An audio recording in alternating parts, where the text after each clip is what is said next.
안녕하세요. 네. 자, 이번 7월, 8월 그 강의는, 그, 기본적인 이론을 여러분한테 좀 체계화 시켜가지고 정리해주고, 그 다음에 기본적인 이론을 바탕으로 해가지고, 실전 모의고사와, 그 다음에 또 여러분들이 개념이 부족하고, 또는 개념들 간에 있어서 비교, 이런 것이 잘 안 돼 있는 친구들이 있어요. 그래서, 두 가지를 병행하기 위해서, 월요일, 화요일 이런 식으로 수업을 하게 되는데 월요일은 1시간 정도 미리 시험을 본다겠어. 그래서 이 여기에서는 서술형 문제를 완성형이라든가 서술형 이것을 통해서 여러분들이 개념에 대한 이해도를 높이고 그리고 나서 여기에 있는 시험 문제풀이도 해야 되고 문제 해설 그리고 쌍끌이 이 책을 설명하도록 하겠어요. 그 다음에 화요일은 이제 시험을 미리 보는 게 아니고 계속 쌍끌이를 설명하고 그 다음에 12시부터 이제 1시까지 이때 실전 모의고사를 보겠어. 근데 실전 모의고사를 보는데 이 실전 모의고사의 그 출제 범위는 매주 공부했던 거, 매주 공부했던 것에서 그러니까 여기서부터 여기까지 공부했던 것에서 출제를 하는데 여기에 있는 1주에 공부했던 것을 1주에서 시험 문제 내지만 2주에서 공부했던 것만 내는 게 아니고 2주의 시험은 1주부터 2주까지 공부했던 거 이렇게 시험 문제를 내려고 한다 이거예요. 물론 2주에 공부했던 것의 분량이 많겠지만 1주에서부터 2주까지 그 다음에 3주는 1주부터 3주까지 공부했던 거 이런 식으로 공부를 하겠어. 시험 문제를 출제를 하겠어. 그러니까 여러분들은 여기서 1주에 공부했던 것 중요했던 것들을 잘 외워가지고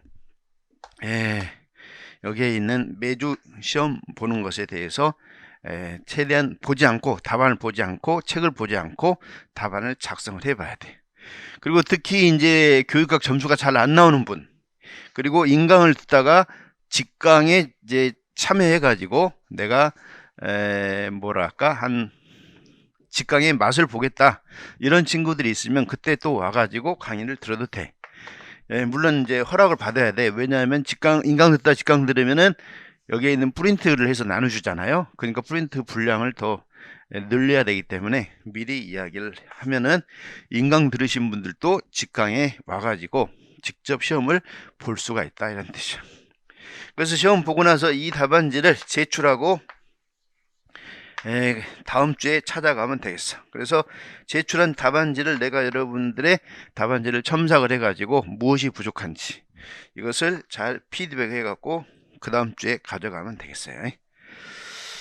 자, 그래서 여러분들이 지금까지 왜냐하면 교육학 이론에 대한 지식이 체계적이지 못하고 좀 제대로 잘 암기를 안 했다 하더라도 7월 8월만 열심히 참여하게 되면 교육학에 대해서 자신감을 갖게 된다.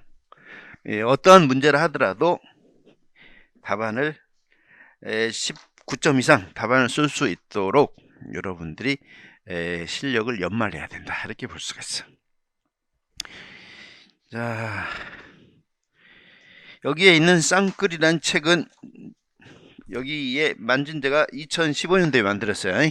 그래서 여러분들이 어떻게 하면은 교육학을 좀 쉽게 공부할까 해가지고 이 쌍끌이는 미시적인 접근에 의해서 만드는 책이다 이렇게 볼 수가 있어. 미시적인 접근.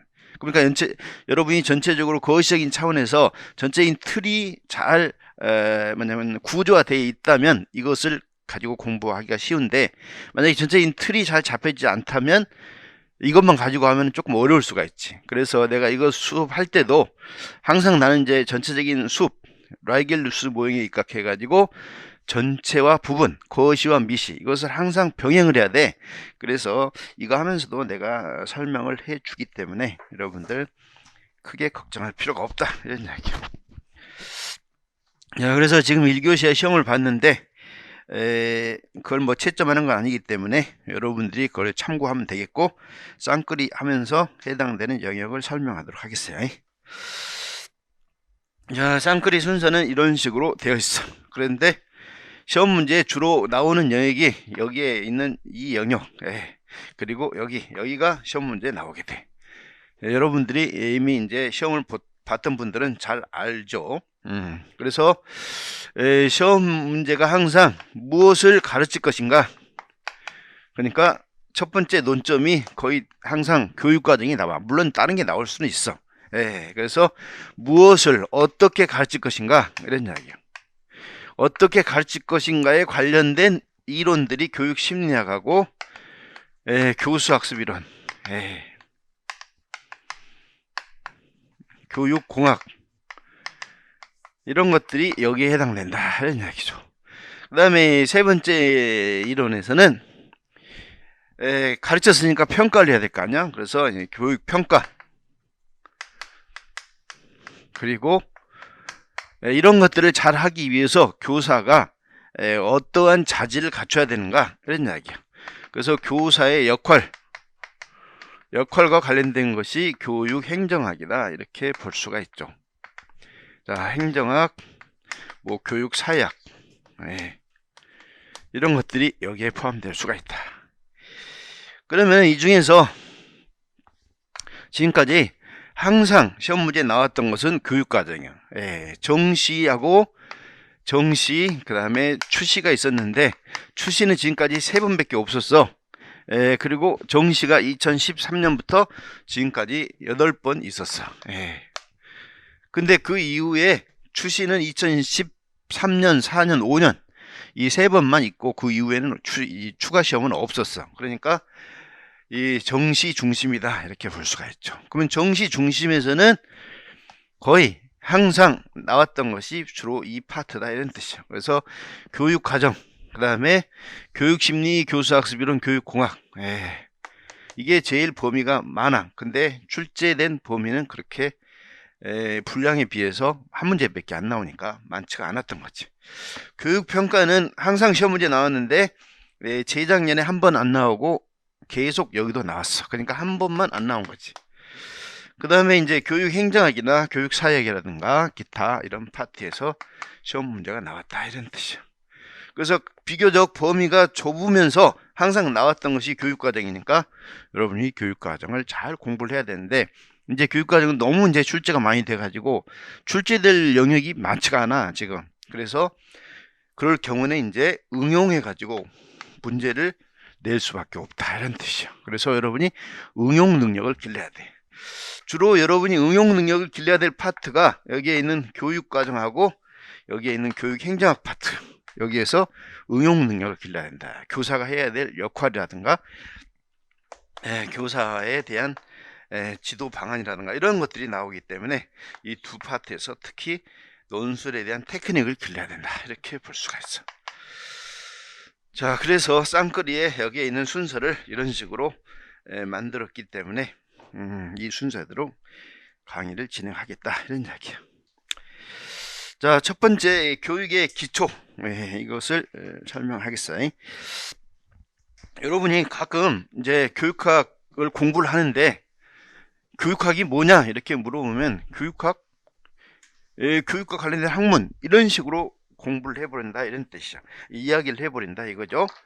그래서 그런 식으로 하면 안 되고, 좀 여러분이 이제 교사니까, 교사는 교육을 담당하는 전문가고, 교육을 담당하는 전문가라는 것은 교육에 관련된 프로그램과 그 다음에 교육학 이론에 근거해 가지고 학생들을 지도해야 된다 이런 뜻이죠. 근데 교육에 대한 이론적인 근거가 없으면 그것은 지나가는 사람이라면 누구나 다 가르칠 수가 있는 거죠. 그래서 교육학 이론을 잘 알아야 돼. 그래서 교육학이라는 것은 교육을 위해서 필요한 지식, 이것을 탐구하는 학문인데, 그 지식들의 핵심적인 것이 개념, 원리, 법칙, 이론, 모형 이런 것들을 우리가 지금까지 교육학을 쭉 공부하면서 이런 것을 공부를 했는데, 이런 것을 교육학이다 이렇게 이야기한다 이거. 여기에 있는 개념, 원리, 법칙, 이론, 모형들을 공부하는 이유는 보다 더 효율적으로 가르치기 위한 것이다 이렇게 볼 수가 있어. 효율적이다 그 말은 최소의 비용, 최소의 노력으로 최대의 효과를 낼 수 있는 그러한 수업을 하는 것을 말해. 그렇게 학생들을 지도하는 거야. 그러면 최소의 노력으로 최대의 효과를 내기 위해서는 이미 검증된 이론에 의해서 가르쳐야 된다 이런 뜻이죠. 그 검증된 이론이 바로 학자들이 연구한 개념, 원리, 법칙 이론들이다 이런 이야기죠. 자, 그러면 이제 쌍끌이의 교육의 기초부터 공부를 하겠어요. 교육의 쌍끌이 교육의 기초의 책을 보면은 그 2000년대에 만든 책은 6쪽부터 나와 있어요. 책을 여러분 책을 보면서 하면 되고, 나는 여기에 있는 자료를 만들어 가지고 왔으니까 이걸 가지고 같이 공부하면 되겠어. 자, 교육에 대한 의미 해가지고, 교육이란 뭐냐 해가지고, 교육의 개념 속에 붙박혀 있는 내재인 가치, 마음의 획득과 개발. 마음 중에서 제일 중요한 것이 정신이니까 정신 또는 이성, 이런 능력을 개발시키거나 또는 도야하는 것을 말한다 이런 이야기야. 이것은 교육이라는 정의는 한 학자만 한 게 아니고 수많은 학자들이 정의를 했기 때문에 딱 이것이다 라고 말할 수는 없어. 그런데 이것은 피터스가 정의한 것이지. 지금 피터스만 공부하고 있으니까. 그 다음에 미숙한 아동을 문명의 삶의 형식으로 입문시킨다 그랬어. 그래서 문명의 삶의 형식 이것을 8개의 이제 교과 또는 8개의 학문 이렇게 이야기하는데, 이 8개 학문을 내면화시킨다 이런 뜻이죠. 내면화시킴으로써 성인으로서의 자질, 성인으로서의 어떤 능력을 길러줄 수가 있다 이렇게 본 것이죠. 자, 피터스에서 공부를 꼭 해야 된다면 2번 정도 하는 것이 어떨까 이런 뜻이죠. 교육이란 무엇이냐 라고 했을 때, 교육이라는 것은 여기에 있는 마음의 획득 개발 또는 정신능력 개발 이렇게 이야기했는데, 이 정신능력을 개발하기 위해서는 가치 있는 것을 가르쳐야 된다라는 것이고, 안목을 높여줄 수 있는 것을 가르쳐야 된다라는 것이고, 가르치는 과정에 있어서 학생들의 자발성이나 흥미나 도덕적 온당성, 이것을 생각하면서 가르쳐야 된다 이런 뜻이죠.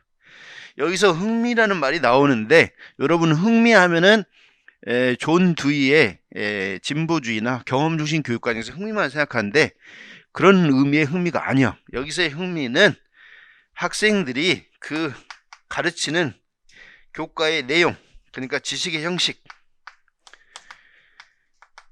형식에 대해서 흥미를 갖도록 해야 된다 이런 이야기예요. 지식의 형식, 교과, 이것에 대한 흥미를 갖도록 해야 된다. 예를 들어서 물리학이면 물리학, 논리학이면 논리학, 수학이면 수학, 이런 것들에 흥미를 갖도록 해야 된다는 이야기죠. 그런데 이것은 피터스의 이야기고, 그 다음에 존 두이가 이야기하는 흥미는 교과에 대한 흥미가 아니라 학생의 흥미예요. 학생들이 지금 무엇에 대해서 관심과 흥미를 가지고 있느냐, 이걸 고려해 가지고 이에 맞는 수업을 해야 된다 이런 이야기예요. 그래서 흥미라는 말이 나왔다 해가지고 다 똑같은 흥미가 아니기 때문에 여러분들은 그것을 정확하게 잘 알아야 돼. 그래서 피터스는 1, 2, 3번 중에서 특히 뭐랄까, 정보모 선생님하고 비교한다면 2번, 3번이 좀 엄격한 그런 조건이다 이렇게 볼 수가 있어. 그래서 2번에서는 안목이라는 것은 해당되는 눈을 키워준다 이런 뜻이야. 우리가 경영학을 공부해야 경영학적인 안목을 갖게 되고, 그 다음에 법학을 공부를 쭉 하면은 모든 것을 바라볼 때 법적인 측면에서 바라본다 이런 뜻이야. 그러면 여러분들은 교육학을 공부를 했기 때문에 어떤 대상을 바라볼 때, 예를 들어서 어떤 폭력이 일어났다든가 또는 뭐 집단 따돌림이 일어났다든가 사회에서 모든 문제가 발생했을 때 교육적인 눈으로 바라본다 이런 뜻이에요. 교육적인 눈이다 그 말은 제가 왜 어떤 교육을 잘못 받았길래 저런 문제가 발생했고, 저 문제 해결하기 위해서는 어떠한 교육학 이론을 적용해 가지고 저 학생을 변화시킬 것인가, 이런 생각을 하게 되는 거죠. 근데 판사라든가 검사라든가 변호사들은 법학만 쭉 해온 사람들이기 때문에 저 애는 저 행동의 문제점은 법 몇 조에 의해서 무슨 범죄가 되는 것이고 저 문제를 해결하기 위해서는 또 어떤 법을 적용해 가지고 어떻게 해야 된다 이런 생각을 하게 되는 거죠. 자, 그래서 피터스는 여기에 있는 이 안목 이것을 눈을 감기 위해서는 여기에 있는 8개 교과 이것을 통해서 해야 된다 이렇게 이야기를 한 것이다 이런 뜻이야. 그래서 옛날에 객관식 시험 문제에서는 이것이 시험 문제가 몇 번 나왔어. 몇 번 나온 이유는 뭐냐면 교육과 교육 아닌 것을 구분하는 중요한 기준이 되기 때문에 그래. 그래서 예를 들어서 훈련이다. 그럼 훈련은 교육이냐 아니냐 라고 했을 때 정본모 선생님에 의하면 이것은 교육이 될 수가 있어. 왜냐하면 인간 행동의 계획적인 변화, 그러니까 인간 행동을 군대에서 훈련을 받거나 아니면 학교에서 훈련을 받거나 이런 것들이 교육이 될 수가 있으나 피터스에 의하면 교육이 되지가 못한다 이런 뜻이야. 교육이 되지 못한 이유는 설사 이것이 훈련받는 내용이 가치가 있다 할지라도 2번 안목에 해당되는 안목을 높여주는 것이 아니고, 두 번째는 학생들의 자발성이나 이 도덕적인 온당성이라든가 이런 것에 위반될 가능성이 있기 때문에 이것은 교육이 아니다 이렇게 이야기하는 것이죠. 자, 그래서 일단 여러분이 피터스와 관련된 시험 문제는 자유교육에서 시험 문제 한번 나온 적이 있는데, 왜냐하면 자유교육이 정신적 가치를 고양시키는 것이고 정신적 가치를 고양시키는 중요한 그런 교육의 경향을 주장한 사람이 피터스예요. 그러니까 시험 문제 나왔는데 여러분이 꼭 공부하고 싶다면 규범인지 과정인지 이 세 가지 조건 정도 알아두면 어떨까 하는 생각이 들어. 자, 피터스와 관련돼 가지고 또 하나 추가해서 이야기한다면 여기에 있는 교육이라는 것은 규범인지 과정인지, 규범적인 조건, 인지적인 조건, 과정적 조건, 이 중에서 여기에 있는 인지적 조건, 안목을 높여줄 수 있는 것이 바로 지식의 형식이다 이런 뜻이죠. 인간의 경험을 일반적으로 인정하는 방식으로 분류해 놓은 것인데 여기에 있는 분류해 놓은 과목이 이렇게 8개 과목이 된다 이런 뜻이죠. 논리, 수학, 자연과학, 인간과학, 역사, 종교, 문학과 예술, 철학, 도덕적인 지식. 여기에 있는 지식의 형식론의 관점에서 전통적인 교과를 우리는 가르쳐야 된다 이런 이야기인데, 물론 전통적인 교과의 바탕은 여기에 있는 지식의 형식이야. 지식의 형식 8개 교과. 그러면 왜 이것을 가르쳐야 되냐라는 중요한 근거가 여기에 있는 2가지, 내재적인 가치, 선언적 정당성, 이것을 이야기하고 있어. 그래서 우리가 학교에서 학생들한테 무엇을 가르칠 것인가 했을 때 크게 2가지요. 교과, 전통적인 그 문화유산을 우리 조상들이 연구했던 아주 가치 있는 문화들을 체계화해서 가르쳐야 된다. 이것이 교과를 가르쳐야 된다 이런 입장이에요. 그 다음에 또 하나는 경험을 가르쳐야 된다. 물론 여기서 경험은 나중에 어차피 사회생활 할 거니까 사회생활 하는데 유용한, 사회생활에 유용한 경험을 가르쳐야 된다. 그러면은 이것은 실용주의적인 관점이에요. 실용주의.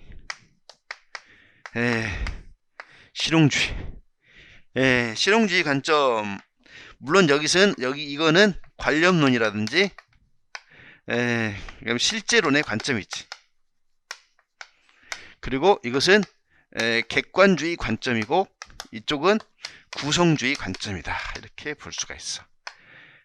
그리고 여기다 신자를 붙여가지고 신실용주의 이렇게 이야기하는 거예요.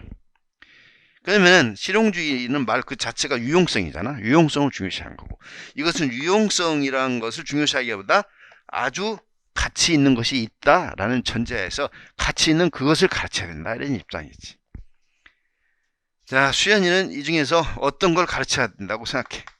교과를 가르쳐야 되는가, 아니면 전통적인 문화유산 중에서 아주 가치 있는 것을 체계화해서 만든 교과를 가르쳐야 되는가, 아니면 경험을 가르쳐야 되는가? 수연이 어떤 거? 경험을 가르쳐야 된다라는 이유를 이야기할 수 있을까? 응. 응. 그렇지.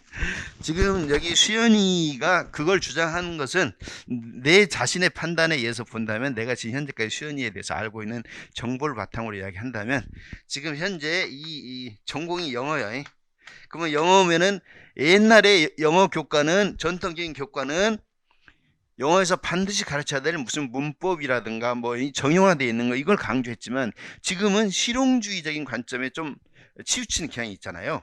그러니까 영어지만 전통적인 스타일보다는 요즘 최근의 추세에 맞춰서 주장했다 이렇게 볼 수도 있고 그 다음에 포스트 모더니즘의 이 경향 속에서 이제 중고등학교 다닐 때도 상당히 많은 영향을 받았다고 말할 수도 있고 지금 현재 경향도 이러기 때문에 이것을 주장했다 이렇게 내가 이제 나름대로 생각한다면 그렇다는 이야기야.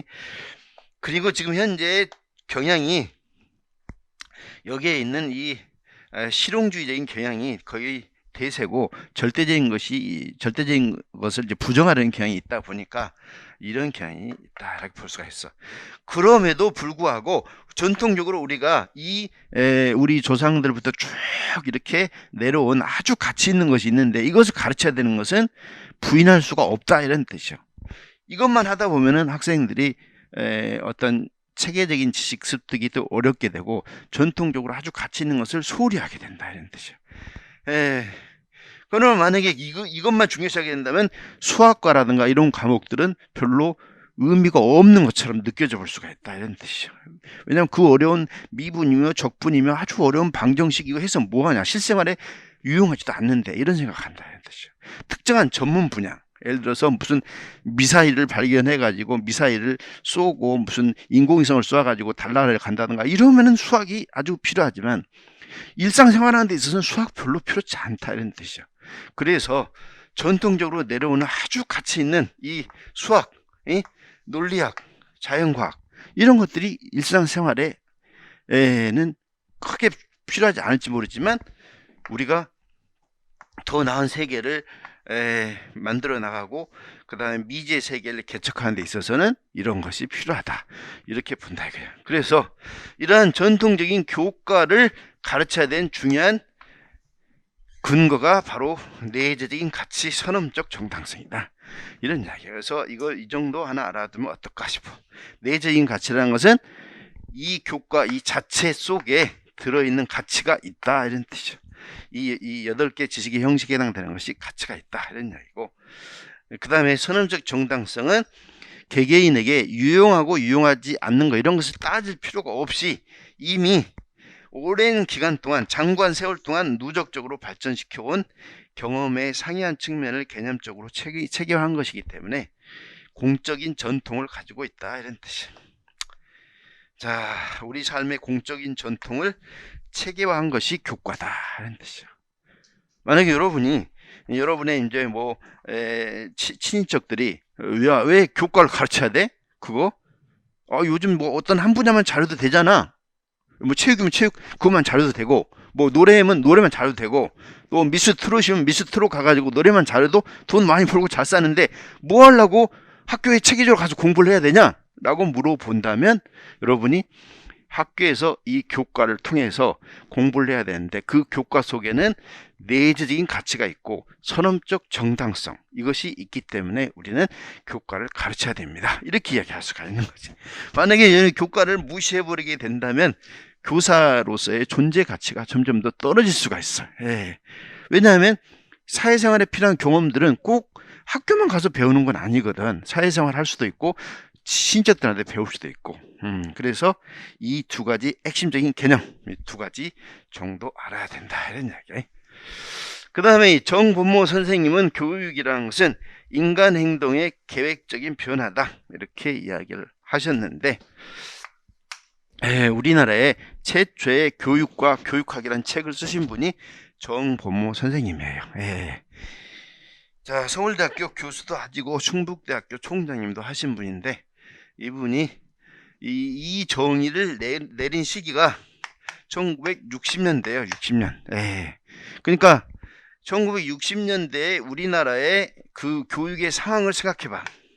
1950년대에서 60년대 그 상황은 발전교육론에 입각해서 그 국가 발전을 위해서 교육을 통제하고 관리하고 했던 이 시기다, 이런 뜻이죠. 어떻게라도 교육을 통해서 국가를 발전시켜야 된다. 교육을 통해서 어떠한 인재를 길러가지고, 우리나라는 지하자원도 없고 그러니까 지하자원도 많지도 않고 그러니까 여기에 있는 인재를 통해서, 인적 자원을 통해서 국가를 발전시켜야 된다, 이런 뜻이에요.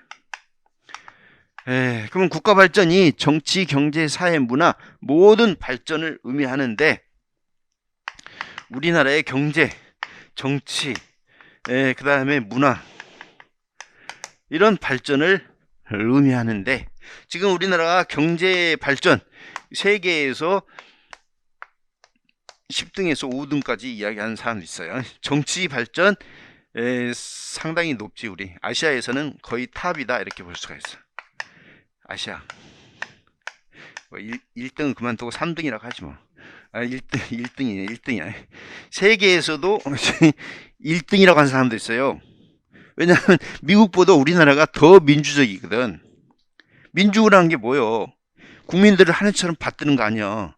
그러면 우리나라의 민주주의, 인본주의 전통은 세종대왕 때부터, 물론 그 이전에 있었겠지. 그렇지만 난 역사 전공자가 아니기 때문에 잘 몰라. 일단 세종대왕님께서 한글을 만든 이유가 뭐야? 한글을 몰라가지고 아무것도 모르고 글도 모르고, 아니 나는 이제 시골에 살았기 때문에 보면은 한글 배우지 않는 아주머니들이 있어요.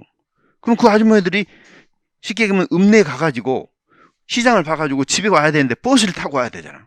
한글 모르는데 어떡해? 지금 어디로 가는지 모르잖아. 그러니까 예를 들어서 저 버스가 서울로 간다. 그럼 이것을 그림을 사진처럼 이미지화 해가지고 이것을 찍어가지고 대충 저리 가는구나, 이렇게 해서 그 버스를 탄다, 이런 이야기예요.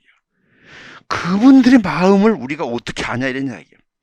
근데 그 마음을 알아서 한글을 만드신 분이 세종대왕입니다, 이런 이야기예요. 그 세종 아주 쉽게 만들었잖아. 그래서 가장 과학적인 학문이다, 이렇게 이야기를 하는데, 어떻든 간에 우리나라의 정치가 지금 현재 대통령께서도 우리 인간들을, 아니 국민들을 최우선으로 생각하시잖아요. 그 다음에 문화, 우리나라의 문화의 대표적인 이걸 생각해봐. 그건 우리나라의 지금 문화라든가 드라마라든가 우리나라의 연기자들에 대해서도 연기 잘한다 해가지고 다른 나라에서 상당히 지금 가치가 높아지고 있대요. 그러니까 이러한 발전의 토대가 바로 교육이다, 이런 뜻이죠. 그래서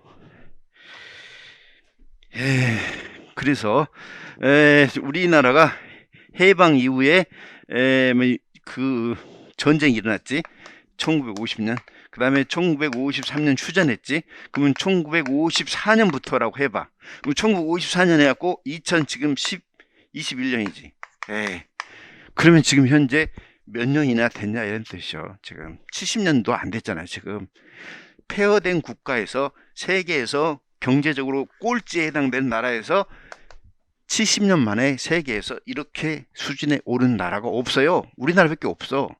그러니까 우리나라에 대해서 다 모험적인 국가도 해가지고, 왜냐면 다른 나라에서도 후진국이라든가 이런 나라에서 다 우리나라 배우려고 하고, 그리고 우리나라 옛날에는 조금 뭐냐면 그 기업 하시는 분들이 좀 막 속이고 그랬는데 요즘은 그렇지 않아. 왜냐면 지금 상당히 이제 수준이 높아지는데 속이면 국가의 망신이 되잖아요. 그래서 조심하지. 지금도 속이는 사람이 있어. 한국에 있는 사람이 중국에 가가지고 물건을 만들어서 다시 한국이라든가 세계에 파는 사람도 있어요. 그런 사람은 아직도 좀 그런 나쁜 성향이 있긴 하지. 어떻든 간에 지금 우리나라는 지금 이런 상태에 이르게 된 것은 바로 교육의 힘이다, 이런 뜻이죠. 그때 교육이란 정의를 정국무 선생님이 인간 행동의 계획적인 변화다, 이렇게 한 것이죠.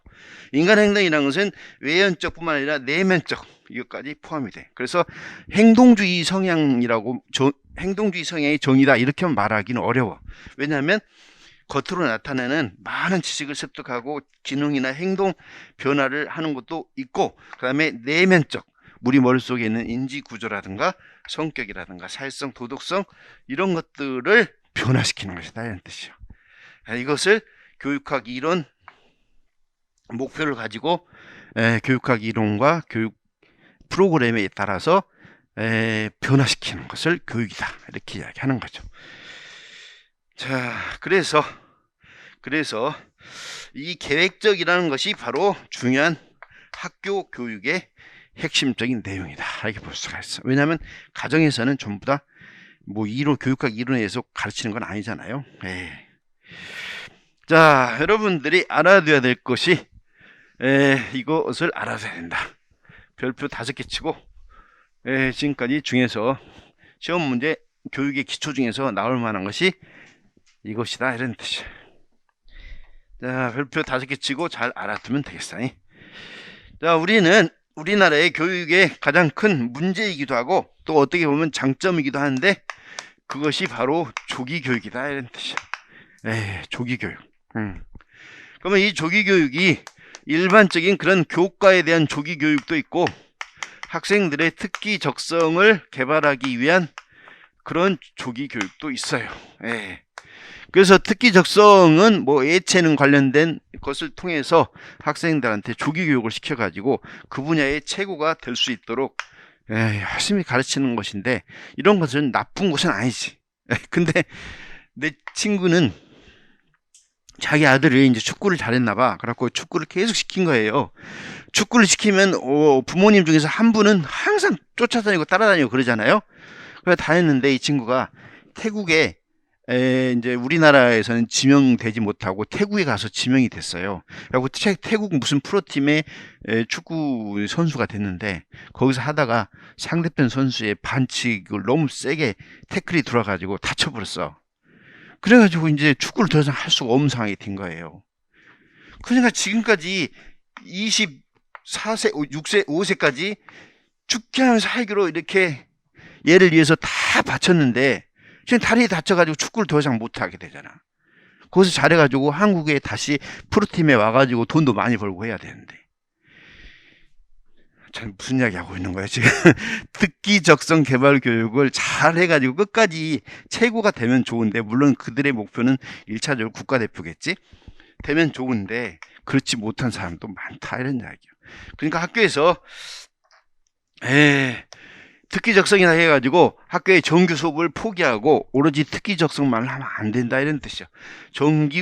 정규 교과에 충실하고 그 다음에 특기 적성 교육을 받아야 되는데, 우리나라는 이제 워낙 이 교육을 통해서 성공하고자 하는 그런 교육열이 강하다 보니까 교과에 대해서도 조기 교육을 하게 된다 이런 뜻이죠. 근데 이 조기 교육이 너무 빨리 하는 경우가 있어. 영어, 뭐 수학, 국어 해가지고 이걸 너무 빨리 한다 이런 뜻이죠. 그리고 너무 빨리 하다 보니까 돈도 많이 들어가게 되고 여기 하다가 또 지쳐버려. 공부를 어렸을 때는 놀면서 공부를 해야 될 거 아니야. 자연주의 교육의 원리를 생각해봐. 지금 지금 콩잎이 조금 나왔는데 거기다가 빨리 자라라 하면서 콩을 뽑아버리면 쓰겠어? 그다음에 빨리 자라라 해가지고 막 거기다 걸음도 주고 막 하면은 걔가 너무 그냥 독한 걸음 때문에 또 죽어버리게 되잖아. 그래서 우리나라에 나타나진 않지만 조기 교육 실패로 인해서 많은 문제점이, 이와 같은 문제점이 생긴다 이런 뜻이죠. 그래서 학자들은 이러한 자연 성숙론과 환경 경험론의 두 가지 관점을 일반적으로 주장을 하게 되고, 이 두 가지 관점에다가 플러스 절충해가지고 절충하는 그런 관점을 가지고 있는 학자도 있어요. 우리는 이것에 대한 논거를 알아야 된다 이런 뜻이에요. 왜냐하면 여러분이 학생들을 지도하는 과정에서 어떤 학생이 부모님이 상담을 받으러 와가지고 우리 아이에 대한 교과에 대한 조기 교육을 시켜야 되겠다, 아니면 특기 적성 개발련 뭐 조기 교육을 시켜야 되겠다라고 한다면 그에 대한 논거를 알아야 그분한테 상담을 해줄 거 아니야. 자, 그래서 여기에 있는 교과의 전문 교육은 초등학교 졸업하고 선행학습인가 이런 해가지고 학원들이 이제 학생들을 이제 가르치잖아요. 이런 것들이 다 조기 교육에 해당된다. 그래서 이것과 관련된 중요한 개념이 준비도구. 준비도는 어떤 지식이나 기능 습득의 최적기를 말하고, 이 적기를 지켜야 된다라는 입장이 자연수용 순론이고, 이걸 지키기보다는 미리 앞당겨 가지고 빨리빨리 미리미리 시켜야 된다. 이게 환경 경험론이다. 환경과 경험을 통해서 얼마든지 조기 교육을 앞당길 수 있다. 이런 입장이다. 이런 뜻이죠. 그럼 왜 앞당겨야 되는가? 그러면 미리미리 공부하면 후속 학습을 촉진시켜주고 자신감을 갖게 해주고 오개념 획득을 방지한다. 이런 뜻이죠. 그래서 남보다 앞서가게 되니까, 한 번 앞서가게 되면 이것이 점점 더 이게 간격이 커져. 한 번 앞서간 사람은 계속 이게 잘하게 돼. 그래가지고 이 사람이 초, 중, 고등학교, 대학교까지 가는데 계속적으로 승승장구하게 된다 이거예요. 그래갖고 의대, 법대 가가지고 이제 돈도 많이 벌고 이렇게 되는 것이죠.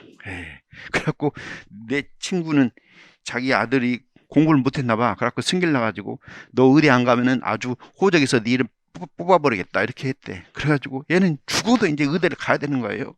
가기 싫어 죽겠는데 그래도 할 수 없이 막 공부를 한 거예요. 그래가지고 오수해가지고 의대를 갔어요. 그래가지고 오수해가지고 저기 충남 아산에 있는 무슨 대학인데 그 대학에 갔어. 그래갖고 지금 의사하고 있다고 하더라고. 그래서 자기 딸은 이제 자기가 이제 행정고시를 합격했어요. 그러니까 자기 딸을 행정고시 시키고 싶은 거예요. 그래서 자기 딸 보고 야, 너 행정고시 한번 해봐라. 그래가지고 행정고시 했어요. 행정고시 시작했는데 행정고시가 쉽지가 않거든. 그래갖고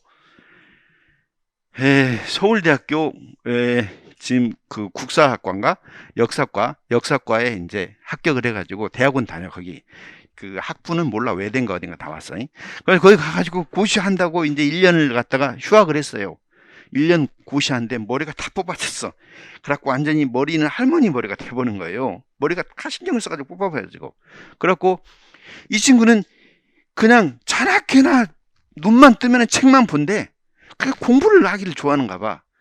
근데 얘가 고시에 진짜 맞는지 안 맞는지 몰라가지고 자기 아버지가 고시를 시켰는데 1년 딱 공부하고 나서 머리가 완전히 할머니 머리가 돼버렸으니까 어떻게 고시를 시키겠어. 그리고 이 친구가 나는 죽어도 고시 못하겠다고. 차라리 나를 죽여주시오. 자기 아버지한테 그랬다는 거예요. 그래가지고 얘한테는 얘 고시가 맞는 게 아니구나. 그래가지고 잘못하면 죽일 수가 있잖아요. 그래서 하지 말아라. 그래갖고 지금은 그냥 대학원 다니고 이제 박사과정 간다고 하더라고. 자, 그러니까 고시를 잘못하면은 조기 교육을 잘못하면 여기 선행학습 가가지고 잘못하게 되면은 이러한 문제가 생긴다 이런 뜻. 자기한테 맞지도 않는 고등학교 중학교 졸업하고 나서 고등학교 1학년 가기 전에 고등학교 1학년 것을 어려운 것을 공부를 하게 되면 자기한테 맞지 않기 때문에 흥미상실, 부정적인 태도, 좌절감, 학습된 무력감 이런 것을 갖게 된다. 그래서 여러분이 어떤 선택을 할 것인가, 아니면 이 교과에 대해서는 자연성론, 특기 적성 개발에 대해서는 환경 경험론 이런 걸 선택할 수도 있고 선택할 수 있는데, 시험 문제에 대비해서는 이 논거들을 2개 정도는 확실하게 알아둬야 된다. 나이가 먹어야 유의미 학습이 가능하고 언어 발달도 성숙이니까, 성숙은 나이에 의해서 결정이 되기 때문에 이 나이 성숙이 되어야 하기 때문에 그렇다. 언어 발달이 잘 되려면 성숙이 돼야 되고, 성숙은 나이에 영향을 많이 받기 때문에 일정한 시간이 돼야 된다 이거야. 언어 발달이 돼야 또 공부를 잘하게 되니까. 자, 그 다음에 조기 교육은 시간과 노력, 비용 과다, 이와 같은 문제가 있다. 자, 그런데 이 환경 경험론에 대한 논거로서 또는 조기 교육의 논거로서 비고츠키 이론이라든가 브루너 이 이론이 이것이 논거가 될 수가 있다 이런 뜻이죠. 브루너 이론은 브루너 가설에 의하면 아무리 어려운 지식이라 하더라도 학생들의 발달 단계에 맞는 표현 방식, 여기 에이스 이론, 이것에 따라서 제시하면 가르칠 수가 있다 이런 이야기고, 이것은 이걸로 상징적인 걸로 어려우면 영상으로 보여주거나 아니면 그림으로 보여주고, 그래도 어려우면 구체물로 보여주면 된다 이런 뜻이에요. 그러니까 아무리 어려운 지식이라 하더라도 이렇게 가능하다 이런 이야기고, 비고츠키의 GPD, 공부를 하면 할수록 GPD가 높아져. 그래가지고 그에 따른 스캐폴딩을 잘 해주면 된다 이런 이야기예요. 자, 시험 문제는 우리나라의 조기교육이, 특히 적성개발 조기교육, 이것이 널리 유행하고 있기 때문에 이 논거를 잘 알아둬야 된다. 자연성숙론, 환경경험론, 준비도 별표 5개 치고 잘 알아두시고, 그 다음에 교육의 내적인 목적과 외적인 목적 그랬는데, 이것은 교육 석사 대학교에 서울대를 포함해 가지고 석사과정 시험 문제에 박사과정 시험 문제에서 제일 많이 나오는 거예요. 그런데 이제 임용고시에서는 나올 가능성은 낮지만, 우리의 교육이 너무 외제적인 목적에 좀 치중하고 있어요. 자, 그러면 내적인 목적, 외적인 목적의 의미를 잘 알아야 되는데, 내적인 목적이라는 것은 교육이라는 활동, 학교에서 받는 교육이라는 활동 그 자체가 목적이 돼야 된다 이런 뜻이야. 그리고 아까 피터스가 이야기했던 교육의 본질, 학교에서 배우는 교과를 통해서 안목을 획득하는 것, 이것을 교육의 내적인 목적이고, 그 다음에 교육의 목적, 교육의 목적, 교육이란 개념 속에 내포되는 활동, 교육활동 그 자체. 그래서 학교에서 교과서가 아니에요. 교과서가 아니고 그냥 교과요. 교과 활동. 그러면은 아까 방금 수학이면 그 수학이라는 활동에 충실한 수업, 이것이 내적인 목적을 추구하는 수업이다 이런 뜻이에요. 교과서를 공부하는 것은, 그것은 이 교과에서 가르쳐야 될 내용을 달성하기 위한 하나의 자료일 뿐이지, 교과서에 있는 지식을 가르치는 것은 내적인 목적이라고 말할 수가 없고, 교과에서 가르치고자 하는, 음악에서 반드시 가르쳐야 될 그 목적이 있을 거 아니야. 이 목적과 관련된 것에 충실한 수업, 이것을 내적인 목적이다 이렇게 이야기하고, 경험 중심 교육과정이라는 교육이라는 활동 그 자체를 목적으로 한다 이런 뜻이죠. 근데 외적인 목적은 그냥 참 이 활동을 통해서 자연스럽게 학생들의 인격 완성이라든지 또는 잠재력 개발이라든지 자아 실현이라든지 또는 어떤 문화적인 것에 대한 어떤 성향을 갖게 된다든가, 이런 것들은 다 내적인 목적이다 이렇게 볼 수가 있어. 그러니까 이 교과나 교육활동을 통해서 자연스럽게 논리적으로 연결되는, 자연스럽게 얻게 되는 활동, 이런 것은 다 외적인 목적이다 이런 뜻이야. 이게 내적인 목적이고, 외적인 목적은 발전. 이 말을 하나 잘 기억하면 돼. 발전을 위한 교육이다 이런 뜻이야. 발전을 위해서 교육을 활용하는 것은 다 외적인 목적이야. 그 발전이 뭐냐면 개인의 발전, 그 다음에 사회의 발전, 국가 발전. 근데 개인의 발전은 뭐냐면 개인의 성적을 높이기 위한 거라든가, 아니면 개인의 출세, 성공, 이런 것들을 다 외적인 목적에 담는다 이런 뜻이에요.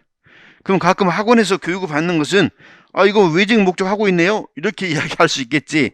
근데 학원은 본래 내적인 목적을 추구하는 곳이 아니라 외적인 목적을 위한 곳이에요. 그러니까 그것은 학원 자체에 대해서 따지면 안 되지. 학원은 전인교육의 장이 아니라니까. 전인교육이 장이 아니라 임용고시 합격이다 그러면 임용고시 합격을 위한 필요한 지식들을 가르쳐 가지고 그 목적을 달성해 주는 곳이기 때문에 학원은 내적인 목적을 추구하는 곳이 아니다 이런 뜻이죠. 외적인 목적을 추구하는 것이죠. 자, 그래서 내적인 목적과 외적인 목적, 이것의 의미를 알아둬야 된다. 외적인 목적을 추구하다 보면 교육이 다른 목적을 위한 국가 발전을 위한 수단이 되는 것이고, 그 다음에 인간이 수단시되고 교육이 악용될 수가 있다 이런 뜻이에요. 그러면 일반적으로 정상적인 대통령이 교육을 악용하지는 않겠지. 근데 교육을 악용되는 경우가 있어. 어떤 경우냐면 우리나라 같으면 북한 같으면 항상 교육을 악용해가지고 공산주의 인간을 만들고, 공산주의 인간이라는 것이 결국은 김정은의 어떤 지침에 잘 따르는 인간이니까 그것은 악용이 되는 거지. 그럼 우리나라에서도 이런 경우가 있었다 이런 뜻이에요. 그 군사 정권 시절에 박정희 대통령이라든지 또는 누구냐 거기 전두환 대통령이라든지 이런 시절에 이와 같이 교육이 악용된 사례가 있다 이런 뜻이에요. 여기에서 남북 관계에 대해서 특정한 지식만을 주입하는 경향이 있었고, 반공. 그리고 남한에서도 국가 발전을 위해서 영교육과정, 특정한 지식을 안 가르친 경우가 많다 이런 뜻이죠. 뭐 노동운동이라든지 또는 뭐 민주주의에 관련된 아주 긍정적인 측면이라든가 사회복지제도라든가 이런 것들에 대한 긍정적인 측면을 안 가르친 경우가 있어요. 자, 어떻든 간에 옛날에 요즘 같으면 인터넷이라든가 SNS를 통해서 많은 정보와 지식을 습득하지만 옛날에는 학교를 통해서 했어. 그러니까 학교에서 안 가르치면 학생들이 잘 모르게 된다 이런 뜻이죠. 그러니까 학교가 아주 중요한 역할을 했던 것이죠. 자, 어떻든 간에 내적인 목적과 외적인 목적의 조화를 위해서는 내적인 목적에 충실한 학교 교육이 이루어져야 된다 이런 뜻이에요. 이게 충실하면 외적인 목적도 출세할 수도 있고 개개인이 성공할 수도 있는 그러한 학교 체제를 만들어 나가야 되는 것이죠. 이걸 만들어 나가려고 노력을 해 지금. 그런데 그게 쉽지가 않아 우리나라는. 왜 그러냐면 수능이라는 이 체제가 있기 때문에 그래. 그러면 아예 수능을 없애버리면 되잖아요. 수능은 없앨 수가 없어. 왜냐하면 우리나라는 공정을 또 좋아해. 부모님들이 공정, 기회균등, 기회균등을 좋아하는데 수능 말고 다른 제도를 통해서 기회균등, 공정을 하려고 하는데 그게 마땅치가 않아. 그래가지고 수시 뭐 이런 것들을 만드는데 이 수시도 또 어떤 기준에 의해서 수시로 뽑혀야 되는데 이 기준 만드는데 또 여기에 있는 엄마 찬스, 아빠 찬스가 또 여기에 또 들어가게 돼. 그러니까 공정하지가 못한 거지.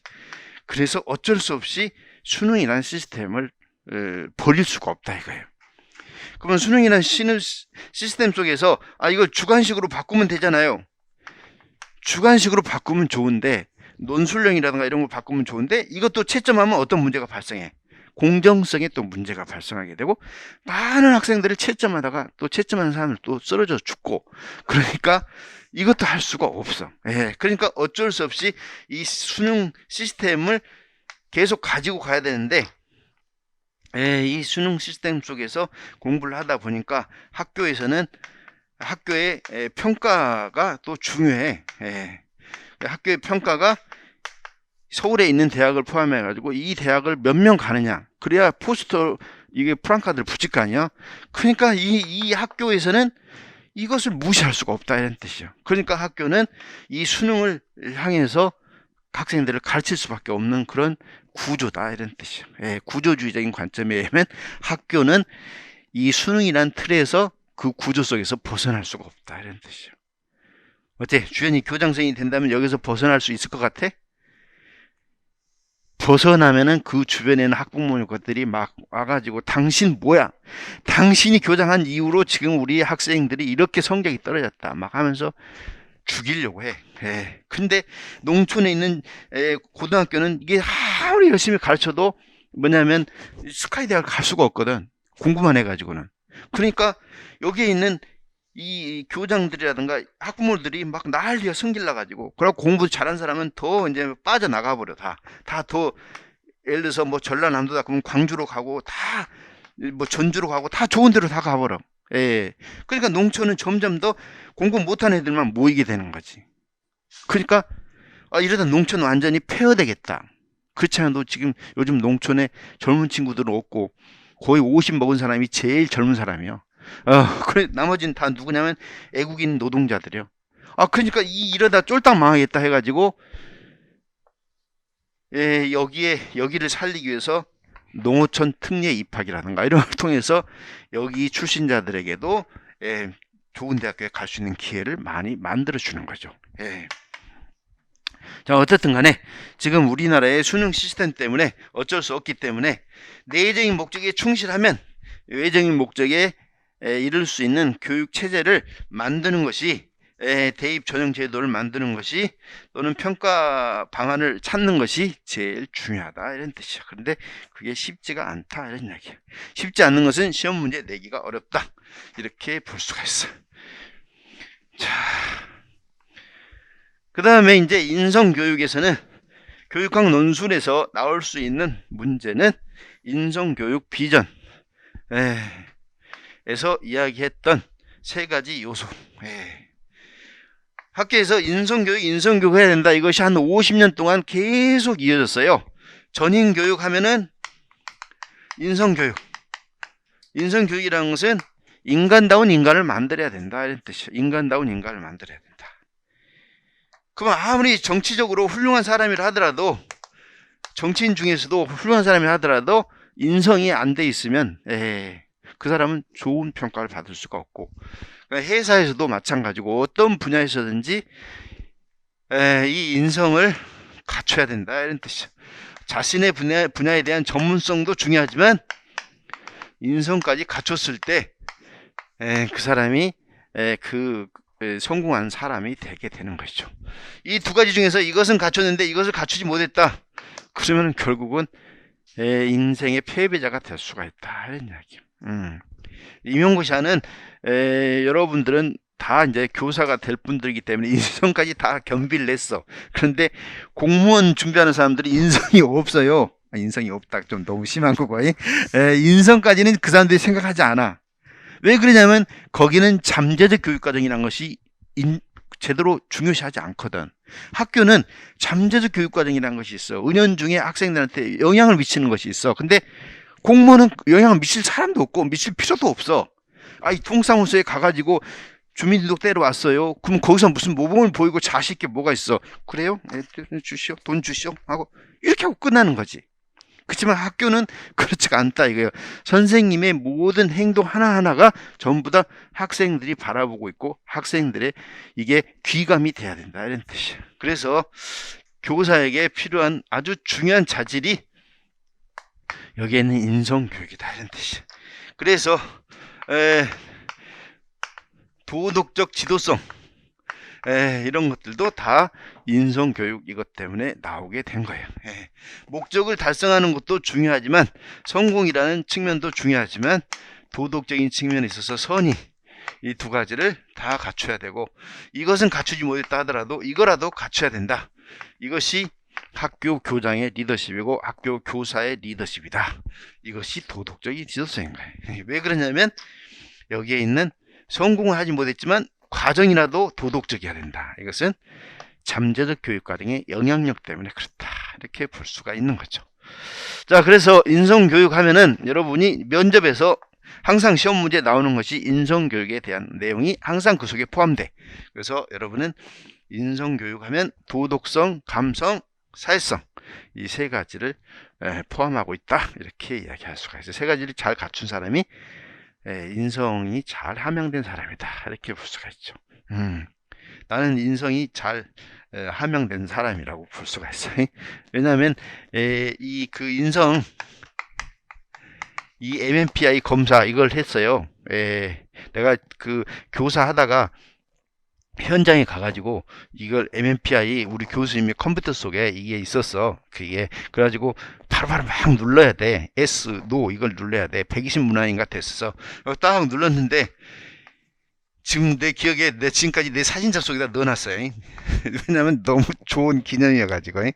그래가지고 무슨 성취성, 뭐 도전감, 뭐 아주 쭉 긍정적인 것이 있고 또 뭐 우울감, 뭐 등등등 좀 부정적인 것이 쭉 있더라고. 그랬는데 이것이 평균을 중심으로 해가지고 이제 검사 결과에 따라서 이제 체크가 돼가지고 평가가 됐는데, 나는 보니까 여기에 있는 성취감, 도순감, 이것은 평균보다 거의 다 높아. 막 이렇게 높은 것도 있고, 우울감은 부정적인 것은 다 낮더라고. 이렇게 평균 이하. 갖고 내 친구들이 자기네들이 검사를 해봤나 봐. 그래서 자기 검사해보니까 야, 이상하게 자기는 우울하지 않다고 생각하는데 우울감이 높은 거예요. 그러니까 이게 이상하다. 이 검사직이 이상한 거 아니야? 이거 미국 거라 잘못된 거 아니야? 이게 샘플 대상이 이 표준화 검사 그 대상자들이 외국인이라 이게 자기하고 안 맞나 하면서 이 친구들이 나를 이제 테스트 해본 거예요. 야야, 너 이리 와봐. 갖고 갔어요. 우리 그 석사과정이 전부 11명이었거든. 그래갖고 나보고 너 절대 이 문항 읽으면서 생각하지 마. 그러더라고. 왜 생각하지 마? 그러니까 이거 생각하면 안 돼. 딱 보고 즉시 yes, no 이건 누르라는 거예요. 그래서 눌렀어. 프린트 딱 해서 봤어. 그래가지고 이렇게 결과가 나왔어. 그러니까 이 친구가 하는 이야기, 야, 이게 이 검사지 정상이구나. 정상이구나. 자기네들이 비정상이다. 이야기. 자기네들은 안 좋게 나와가지고 이것이 비정상이라고 했는데 나를 보고 나서 정상이구나 그랬어요. 야, 그러니까 도덕성, 감성, 사회성 이 세 가지가 높은 사람이 인성이 아주 좋은 사람이다. 어때? 수연이는 인성이 100점 만점 중에서 몇 점 정도 되는 것 같아요? 물론 네? 몇 점? 80점? 글쎄, 내가 생각할 때는 90한 8점 정도 될 것 같은데? 어때? 유진이가 볼 때 저 수연이는 몇 점 정도 될 것 같아? 그러니까 상당히 높게 보는데 본인은 8점인데 지금 겸손의 멘트라고 봐. 자, 어떻든 간에 도덕성은 도덕적인 규범에 대한 의미나 판단력이라든가 열정과 양심, 행동 이런 것들이 다 도덕적이어야 된다 이런 뜻이고, 여기에는 감성은 자신의 감정인식 통제, 타인의 감정인식 통제 잘하고 목표 달성을 위해서 하고 싶은 것도 참고 인내력을 가지고 목표에 대한 가치를 향해서 나아가는 사람이어야 된다 이런 이야기예요. 그럼 대부분 남한테 지탄받지 않고 남으로부터 칭찬받고 남으로부터 인정받는 것을 위해서 자신이 하고 싶은 것을 다 하지 못하고 참으면서 잘 목표를 이루어 나가야 된다 이런 뜻이죠. 특히 임용고시 공부하면서 스트레스 많이 받다 보니까 인간관계가 좀 나빠질 수도 있는데 조심해야 돼. 이제는 보니까 어떤 친구가 저기 의자에 앉아있는데 뒤에 있는 친구가 앞에 있는 친구를 갖다가 이제 좀 습관인가 봐. 발로 막 이렇게 좀 차는 그런 습관이 있나 봐. 그래갖고 그 뒤에 있는 친구가 갑자기 앞에 있는 친구가 뒤에 있는 친구한테 가서 때렸어요. 이전에 방문각 내가 임용고시 학원에 있을 때. 왜 너는 맨날 내 의자를 차냐 이거요. 그래서 나한테 이야기하면 내가 해결해 주는데 너무 스트레스를 받고 있는 상태다 보니까 뒤에서 의자 이렇게 조금씩 떼는 것도 막 이렇게 된 거지. 그리고 어떤 친구는 도서관에 있었는데 미술과 학생이었어요. 여기는 도서관에 이제 딱 칸막이 있는데 이쪽에서 이제 당권을 한다고 미술에서 막 여기저기 오려가지고 막 진짜 붙였나 봐. 오려 붙이기를 좋아했나 봐, 이 친구가. 오려 붙이기 하는데 여기 있는 사람에서 막 칼로 쫙쫙 하면서 오려 붙이니까 얼마나 승질나겠어. 그래가지고 이 친구 또 여기 가가지고 처음에는 포스트잇으로 야, 소리 좀 줄여라 했는데 계속 소리를 내고 막, 그러니까 이 친구도 공부하다 스트레스 받으니까 쫙쫙 찢으면서 스트레스가 해결됐나 보지. 그래서 계속 찢다가 결국은 둘이 싸웠어요. 싸워가지고 이 친구가 나 다 아는 친구인데 그 당시에 구평이 학원에 있을 텐데 여기 있는 친구가 나한테 왔어. 어떻게 좀 해달라고. 네가 저쪽으로 옮겨. 저쪽으로 다른 데 책상으로 옮기면 되잖아. 이렇게 이야기했는데 결국은 이 친구는 합격하고 이 친구는 짝짝 찢은 친구는 떨어졌어요. 그래가지고 인성이 나쁜 친구여가지고 떨어졌는지 그건 잘 모르는데 하여튼 간에 떨어져가지고 지금은 그 큐레이터인가 뭔가 미술이니까 저 지방에서 하고 있더라고. 자, 인성교육에서 여러분들은 일단 세 가지 도덕성, 감성, 사회성 이거까지만 알아두면 된다. 자, 그 다음에 영재교육. 우리나라에서 영재를 잘 길러야 되는데 영재란 무엇인가 해가지고, 과거에는 이 영재를 IQ 140 이상 해가지고 IQ를 중심으로 영재를 판단을 했다, 이런 뜻이죠. 근데 지금은 꼭 공부 잘한 사람만이 성공하는 건 아니잖아요. 그래서 가드너의 다중지능 이론에 영향을 많이 받아가지고 렌줄리는 영재란 지능 또는 일반 능력이라고 하는데, 지능, 과제 집착력, 창의성, 이 세 가지를 영재의 3요소 이렇게 이야기한다, 이런 뜻이에요. 또 세 개의 고리 모형이 고리라고도 하고 3요소 이렇게 이야기해요. 3요소. 이 세 가지 요소 중에서 두 개는 상위 15%, 100분율로 이야기하면 85%고, 하나는 상위 2%, 100분율로 이야기하면 98%. 한다면은 여기서부터 쭉 해가지고 여기에 해당되는 사람이어야 된다, 이런 뜻이요. 여기에 해당되는 사람. 두 가지는 여기가 이제 85%라면 여기 세 가지 다 이 이상이어야 되는데, 그 중에서 한 가지는 98% 여기에 해당돼야 된다. 자, 그래서 렌줄리의 영재성에 대한 이 세 가지 3요소, 이것을 알아둬야 된다, 이런 뜻이죠. 여러분들도 임용고시 하는 친구들은 거의 대부분 지능이 상위 15%에 해당되는 친구들이 많아요. 거의 대부분 다 15%요.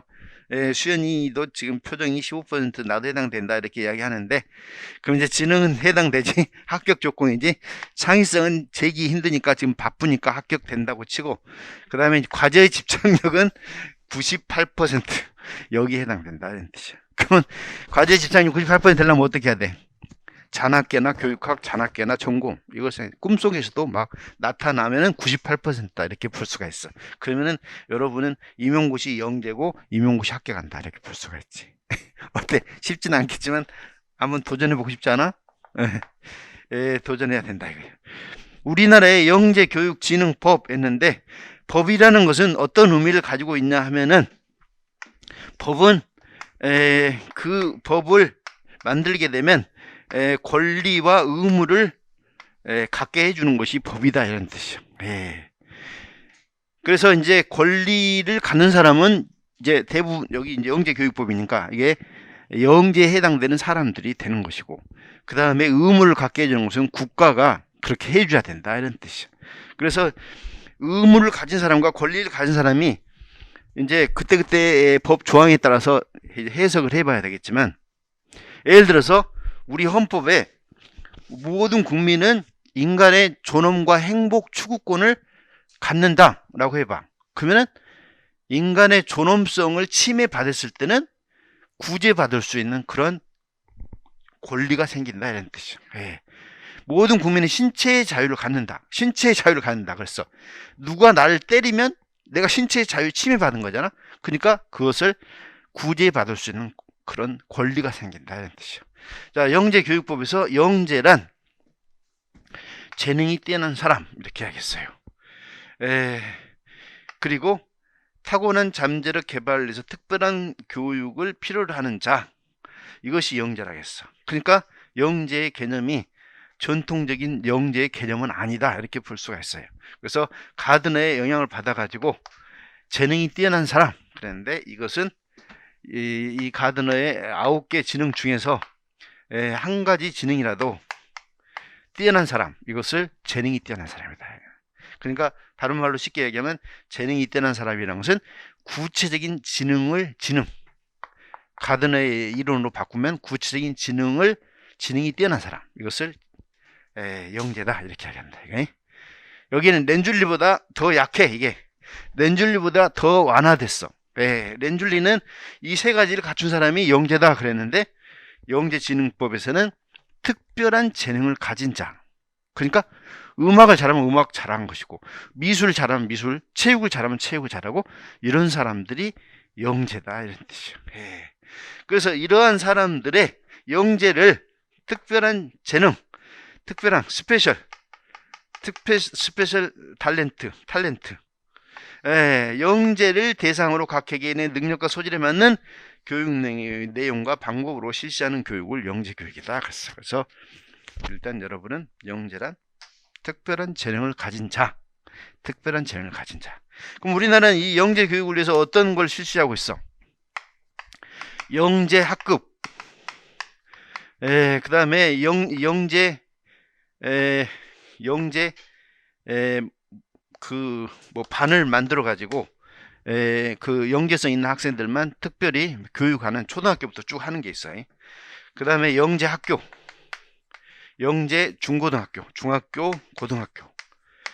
그리고 영재 학교에 가까운 학교가, 영재란 말은 않지만 외고라든지 과고라든지 최고라든지 이런 학교들, 예체능 관련된 그런 학교들, 이런 학교들이 뭐냐면 영재에 해당되는 학교다, 이렇게 말할 수가 있어요. 영재란 말 하면 또 거부감을 느끼니까 그런 말을 하지 않지만, 다 이 속에는 특별한 재능, 언어에 대한 특별한 재능, 애국어에 대한, 그 다음에 수학 과학에 대한, 그 다음에 예체능 관련된 이런 내용이 포함되어 있다, 이런 뜻이에요. 특목고, 특성화 고등학교. 자, 그래서 영재 교육이 필요한 이유는 영재함으로써 개인한테는 자아실현, 국가 발전, 국가 경쟁력, 이것을 강화시켜 준다, 이런 뜻이죠. 우리나라에 이제 영재가, 그러면 예를 들어서 누구요? 누가 영재요? 누구? 손흥민, 이런 사람이 영재다, 이렇게 볼 수가 있는 거지. 그러면 영재, 손흥민이 이제 자기 아버지한테 배웠어요. 그래가지고 무슨 동북고등학교인가 1학년인가 다니다가 이제 독일로 유학을 갔어요. 그리고 독일의 프로에 입단해 버렸어요. 그런데 이러한 손흥민이 하나 있음으로써 국가 차원에서는 손흥민, 그러면 내가 예를 들어 독일에 가가지고 어떤 사람이 너 누구야? 너 어디서 왔어? 그러면 저 손흥민 고향에서 왔습니다. 그러면 그 사람들이 나를 뭐 보호까지는 안 해주겠지만 어떻든 간에 나를 그러네 뭐 하면서 이렇게 친절하게 대해줄 가능성이 있다, 이런 뜻이죠. 그러니까 그 사람의 그 힘이라는 것은, 보이지 않는 힘이라는 것은 엄청나다고 볼 수가 있는. 차범근 마찬가지, 물론 영재인지 아닌지는 잘 모르겠지만 어떻든 간에 이와 같은 영재 교육을 잘함으로써 지금 특히 요즘 이제 플랫폼이라든가 이런 걸 통해서 좋은 아이디어만 있으면 얼마든지 세계에 전부 다 통할 수 있는 그런 것을 만들 수가 있기 때문에, 영재 하나가 있다면은, 영재 하나 잘 길러내면은 우리 많은 사람들을 먹여 살리고 국가를 발전시켜 줄 수가 있다, 이런 뜻이죠. 자, 그래서 영재 교육에서 알아둬야 될 것은, 그 다음에 렌줄리가 얘기했던 영재 교육의 3단계. 자, 인성교육 3가지 요소. 수연이 한번 말해봐. 뭐? 인성교육이 3요소 뭐? 도덕성, 감성, 사회성. 그 다음에 렌줄리가 얘기했던 영재의 3요소. 그렇지. 그것은 알아둬야 된다, 이런 뜻이야. 나머지는 이제 이 강의를 들으면서 대충 이해했으니까 갖다 지어내가지고 답을 쓸 수가 있는데, 일단 그 핵심적인 것은 알아둬야 된다. 그러면 여기에 있는 그 3가지 요소에 입각한 영재를 기르기 위해서는 이와 같은 3단계에 따라서 학습을 하는 것이 효과적이다, 이런 이야기야. 그래서 지금 누가 그 아까 이야기했던 영재의 3요소에 해당되는 지능, 창의성, 과제 집착력, 이 3가지를 가지고 있는지, 이 중에서 85%, 98% 이것을 가지고 있는 사람이 누군가, 이것을 알아봐야 된다, 이런 이야기죠. 그러면 처음부터 너는 영재다 아니다 이게 다 검사할 수 없으니까 1단계에서는 모든 사람들한테 여러 가지 기회를 줘야 된다, 이런 뜻이죠. 그래서 첫 번째, 다양한 주제, 영역, 이런 것을 소개하고 학생들한테 공부를 할 수 있는 기회를 줘야 된다, 이런 뜻이죠. 자, 1차적으로 교과활동, 그 다음에 여러가지 방과 후 특별활동, 이런 활동 등을 통해서 여러가지 것을 경험해 보게 한다, 1차적으로. 그리고 2단계에서는 창의성, 집단 훈련 단계, 창의적인 여러 가지 기법 이런 것을 훈련시킨다. 이게 토론, 브레인스토밍 해보고 PMI 기법이 무엇인가, 스캠프가 무엇인가 등등등 여러 가지 창의적인 기법들을 학생들한테 경험시켜준다. 자, 다양한 경험하고 그 다음에 창의적인 기법을 트레이닝 시켜가지고 학생들에게 계속적으로 이게 선생님이 평가를 하고 뭐 다면 평가도 하고 이렇게 쭉 평가를 해가지고 여기까지의 활동을 중심으로 영재성이 있는지 없는지, 이것이 있는지 없는지 이것을 평가를 해가지고 영재를 선발한다 이런 뜻이죠. 그래서 3단계부터는 영재성을 가지고 있는 학생들, 이 학생들을 대상으로 해가지고 실제적인 그런 복잡한 문제 또 프로젝트 이런 것을 주어가지고 아이디어를 내보게 하고 그것을 문제를 풀어보게 하는 개별 소집단별로 실제 문제를 해결해 보게 하는 그런 기회를 통해서 영재를 길러내야 된다 이런 뜻이죠. 일반 탐색, 집단, 그 다음에 실제적인 문제. 자, 영재 교육을 위해서는 이런 노력이 필요하다. 반드시 알아둬야 될 것은 이거 렌줄리의 심화학습 3단계 모형, 이것이 현재까지 그래도 가장 정형화되어 있는 모형이기 때문에 그래. 자, 여기까지 해가지고 교육의 기초는 마치고 10분 쉬었다가 교육과정으로 넘어가겠습니다. 10분 쉬었다 하겠어요.